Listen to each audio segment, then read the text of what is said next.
전능하사 천지를 만드신 하나님 아버지를 내가 믿사오며 그의 아들 우리 주 예수 그리스도를 믿사오니 이는 성령으로 잉태하사 동정녀 마리아에게 낳으시고 본디오 빌라도에게 고난을 받으사 십자가에 못 박혀 죽으시고 장사한 지 사흘 만에 죽은 자 가운데서 다시 살아나시며 하늘에 오르사 전능하신 하나님 우편에 앉아 계시다가 저리로서 산 자와 죽은 자를 심판하러 오시리라.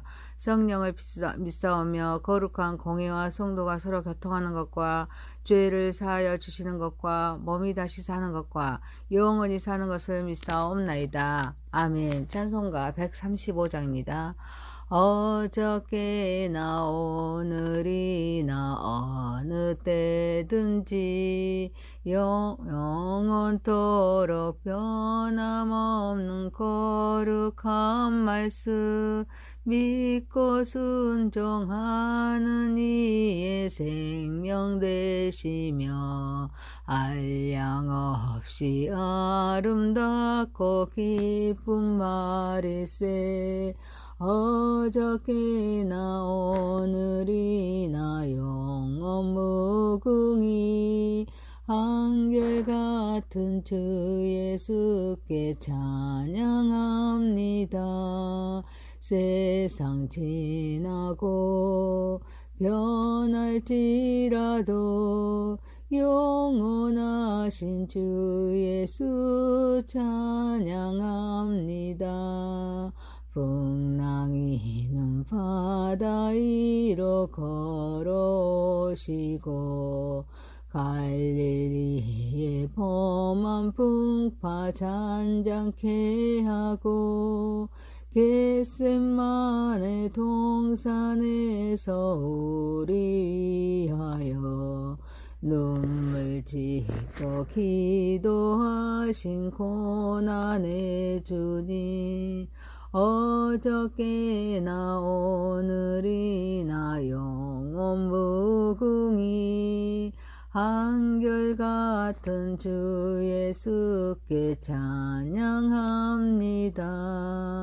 세상 지나고 변할지라도 영원하신 주 예수 찬양합니다. 허물 많은 베드로를 용서하시고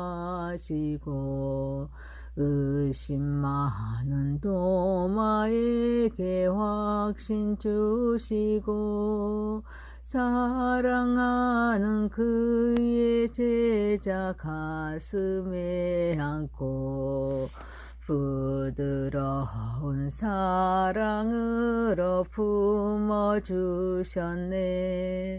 어저께나 오늘이나 영원 무궁히 한결같은 주 예수께 찬양합니다. 세상 지나고 변할지라도 영원하신 주 예수 찬양합니다. 엠마오로 행하시던 주님 오늘도 한결같이 우리 곁에 함께 계시고 우리들을 영접하러 다시 오실 때 변함없는 영광의 주 친히 오시리.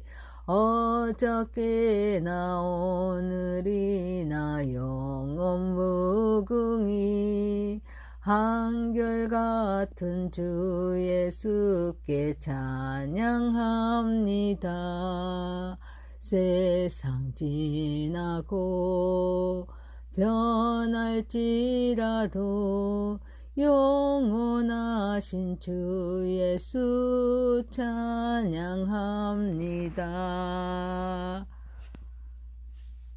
하나님의 말씀은 신명기서입니다. 신명기서 29장 1절에서 13절입니다. 호렙에서 이스라엘 자손과 세우신 언약에 여호와께서 모세에게 명령하여 모압 땅에서 그들과 세우신 언약의 말씀은 이러하니라. 모세가 온 이스라엘을 소집하고 그들에게 이르되 여호와께서 애굽 땅에서 너희의 목전에 바로와 그의 모든 신하와 그의 온 땅에 행하신 모든 일을 너희가 보았나니 곧 그 큰 시험과 이적과 큰 기사를 내 눈으로 보았느니라. 그러나 깨달은 마음과 보는 눈과 듣는 귀는 오늘까지 여호와께서 너희에게 주지 아니하셨느니라. 주께서 40년 동안 너희를 광야에서 인도하셨거니와 너희 몸이 옷이 낡아지지 아니하였고 너희 발에 신이 헤어지지 아니하였으며 너희에게 떡도 먹지 못하며 포도주나 독주를 마시지 못하게 하였으며 주는 너희의 하나님 여호와이신 줄을 알게 하려 하심이라. 너희가 이곳에 올 때 헤스본 왕 시혼과 바산 왕 옥이 우리와 싸우려 나왔으므로 우리가 그들을 치고 그 땅을 차지하여 느우벤과 각과 므낫세 반 지파에게 기업으로 주었나니 그런즉 너희는 이 언약의 말씀을 지켜 행하라. 그리하면 너희가 하는 모든 일이 형통하리라. 오늘 너희 곧 너희의 수령과 너희의 지파와 너희의 장로들과 너희의 지도자와 이스라엘 모든 남자와 너희의 여아들과 너희의 아내와 및 내 진 중에 있는 객과 너를 위하여 나무를 패는 자로부터 물 깃는 자까지 다 너희 하나님 여호와 앞에 서 있는 것은 내 하나님 여호와의 언약에 참여하며 또 내 하나님 여호와께서 오늘 내게 하시는 명세에 참여하여 여호와께서 내게 말씀하신 대로 또 내 조상 아브라함과 이삭과 야곱을 맹세하신 대로 오늘 너를 세워 자기 백성을 삼으시고 그의 친히 내 하나님이 되시려 함이니라.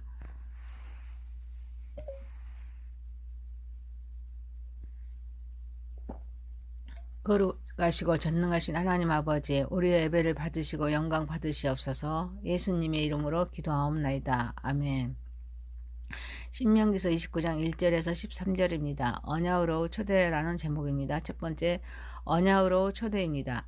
모세는 호렙에서 이스라엘을 자손과 세우신 언약에 여호와께서 모세에게 명령하여 모압 땅에서 그들과 세우신 언약의 말씀은 이러하니라 라고 말씀하십니다. 구원을 계획하신 하나님은 호렙에서 이스라엘의 자손과 세우신 언약에 모압 땅에서 그들과 새롭게 언약하심을 말씀하십니다. 이 언약은 호렙산에서 세우신 언약과 다른 것이 아닙니다. 시내산 호렙 언약을 확고히 하는 것입니다. 곧 시내산 언약이 광야 세대로부터 이어진 것입니다. 모세는 호렙산에서 이스라엘과 맺은 하나님의 언약이 신세대에게도 적용이 되어야 하기 위해서 모압의 땅에서 말씀하고 있습니다. 그리고 언약의 대상이 시공을 초월해서 무한히 확대되고 있습니다. 그래서 신약시대에는 예수님 오신 후의 말씀이 신약 성경입니다. 신약시대에는 영적인 이스라엘에 무한히 확대됩니다. 그래서 그리스도로 말미암는 새 언약이 공동체가 되는 것입니다. 구원을 계획하신 하나님과 그 백성의 관계는 언약적인 관계입니다. 언약이란 상호 계약적인 성격을 지니고 있습니다. 하지만 하나님의 말씀은 성경이죠. 성경은 1189장 구약과 신약으로 이루어졌습니다. 구약은 39권, 신약은 27권입니다. 그래서 66권입니다. 이 하나님의 말씀의 성경에서의 언약은 인간과 상의하거나 타협하여서는 이루어진 언약이 아닙니다. 구원을 계획하신 하나님께서는 일방적으로 조건 없이 주권적으로 제시하시고 체결하신 언약입니다. 우리가 말씀 위에 세워진 신앙을 소유해야 할 이유도 여기에 있습니다. 우리는 주는 그리스도시요 살아계신 하나님이십니다 라고 고백해야 합니다. 그래서 하나님의 약속을 받아들이고 하나님의 자녀가 되었습니다. 우리가 하나님의 자녀로서 삶을 살기 위해서는 영적인 상태를 늘 점검하여서 하나님과 관계, 형제와 관계를 점검해야 될 줄 믿습니다. 사랑하는 성도 여러분, 하나님의 자녀로서 말씀이 우리 안에 역사하신 대로 순종하여서 변화된 삶으로 성숙한 신앙이 되어가는 저와 여러분이 되시기를 소망합니다. 두 번째입니다. 하나님의 은혜를 잃지 맙시다. 모세는 여호와께서 애굽 땅에서부터 지금까지 하나님의 역사를 말씀하십니다. 바로와 그의 모든 신하와 그의 온 땅에 행하신 모든 일, 곧 그 큰 시험과 이적과 큰 기사를 말씀하십니다. 그리고 구원을 계획하신 하나님께서 40년 동안 인도하시고 보호하시고 공급해 주셔서 옷이 낡아지지 아니하였고 신이 헤어지지 아니하였습니다. 그리고 하나님께서 떡도 먹지 못하고 대신 만나를 먹이시며 무교병을 먹게 하십니다. 포도주나 독주를 마시지 못하게 하심으로써 주는 하나님이심을 알도록 하셨습니다. 헤스본, 시온, 바산 왕과 싸우고 승리케 하신 그 이유가 말씀을 지켜서 모든 일이 형통하여 형통하여지도록 하셨습니다. 모세는 출애굽하여서 지금까지 이르는 동안에 하나님께서 행하신 일을 통하여서 하나님의 은혜가 얼마나 컸는지를 깨닫고 하나님의 은혜를 잊지 않고 반석에 세워진 신앙으로 변화된 삶을 살아야 함을 말씀합니다. 한 세대의 전의 사람들은 홍해 바다 앞에서 원망했습니다. 신광야에서는 불평하였습니다. 또 원망했습니다. 느비딤에서는 물 때문에 모세와 다투었던 일을 상기해야 합니다. 그들의 약속된 말씀을 확신했다며 눈에 보이는 일로 인해서 이런 삶을 살지 않았을 것입니다. 하지만 그들은 약속된 하나님의 말씀보다는 눈에 나타난 현상에 집착하다 보니 원망하고 불평하고 하나님의 대행자와 다툼으로써 방황할 수밖에 없었습니다. 하나님의 은혜를 잊지 않고 기억하는 것이 언약의 핵심입니다. 하나님의 은혜를 기억하는 것은 우리의 신앙생활에서 지속적인 영감과 힘의 원천이 됩니다. 우리가 삶 속에서 마주치는 도전과 시련을 극복하는 데 도움을 줍니다. 우리의 삶의 현장은 하나님의 섭리 가운데 우리를 인도하십니다. 섭리하신 하나님의 역사가 도저히 흐르고 있습니다. 어떤 시련과 환난이 와도 흔들리지 않는 삶을 살아야 될 줄 믿습니다. 사랑하는 성도 여러분, 삶의 현장에 나타나 하나님의 섭리를 깨달아서 변함없이 하나님 목적을 이루어가는 삶을 살아가는 저와 여러분이 되시기를 소망합니다. 세 번째입니다. 새롭게 언약을 세우신 목적입니다.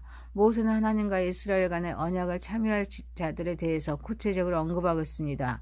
언약의 참여자는 남녀노소, 지혜, 고와 신분과 기청 관계가 없습니다. 심지어 이스라엘에 속한 이방 민족의 종들까지도 포함된다고 볼 수 있습니다. 이러한 평등한 언약의 관계는 당시 고대 사회에서 획기적인 일로서 장차 그리스도로 말미암는 차별하는 언약을 예고해주고 있습니다. 그런데 이들과 새롭게 언약을 세우신 것은 내 조상 아브라함과 이삭과 야곱에게 맹세하신 대로 오늘 너를 세워 자기 백성으로 삼으시고 그는 친히 내 하나님이 되시려 함이니라 라고 목적을 말씀하십니다. 구원을 계획하신 하나님께서는 새롭게 말씀하신 언약은 일찍이 아브라함, 이삭, 야곱 등과 같은 이스라엘의 열조와 그 후손에게 주신 약속과 축복으로서 언약의 목적이 또 한 번 언급되고 있습니다. 하나님께서 백성을 선택하시고 그들의 하나님이 되시겠다는 하나님의 약속입니다.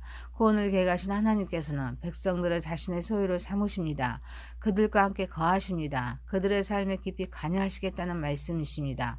출애굽기 6장 7절에서 너희를 내 백성으로 삼고 나는 너희 하나님이 되리니 나는 애굽 사람의 무거운 짐 밑에서 너희를 빼는 하나님이 너희 하나님 여호와인 줄 너희가 알지라 말씀하십니다.